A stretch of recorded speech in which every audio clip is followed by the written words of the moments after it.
Okay, ഇനി നമ്മൾ നോബിൾ ഗ്യാസസിനെ പറ്റിയാണ് നോക്കാൻ പോകുന്നത്. എന്താണ് നോബിൾ ഗ്യാസസ്? നമ്മുടെ പീരിയോഡിക് ടേബിളിൽ 18ാമത്തെ ഗ്രൂപ്പിൽ ഉൾപ്പെടുന്ന ആൾക്കാരെയാണ് നമ്മൾ നോബിൾ ഗ്യാസസ് എന്ന് വിളിക്കുക. ഇവരുടെ പ്രത്യേകത എന്താണ്? What is the speciality?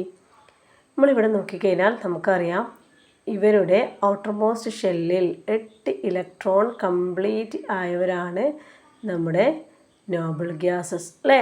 ഇവരുടെ എല്ലാവരുടെയും ഔട്ടർമോസ്റ്റ് ഷെല്ലിൽ 8 ഇലക്ട്രോൺ കംപ്ലീറ്റ് ആണ് അല്ലേ, ഹീലിയത്തിൻ്റെ ഒഴികെ. ഹീലിയത്തിൻ്റെ കാര്യം എന്താണെന്ന് ഞാൻ പറഞ്ഞുതരാം. അപ്പോൾ ഇങ്ങനെ 8 ഇലക്ട്രോൺ കംപ്ലീറ്റ് ആയിട്ടുണ്ട് അല്ലേ.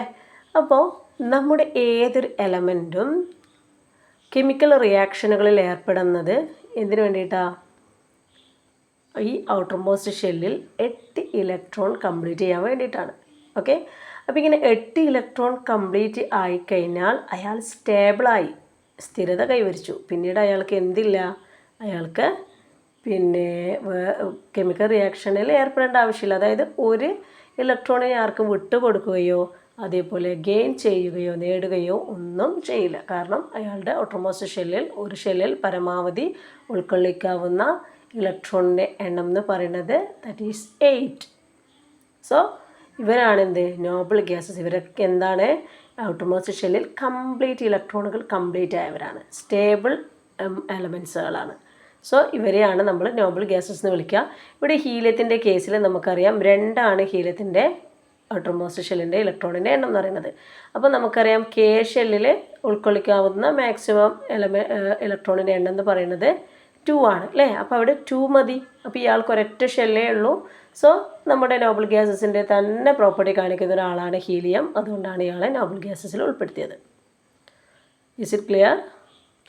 ഓക്കെ, ദെൻ അടുത്തത്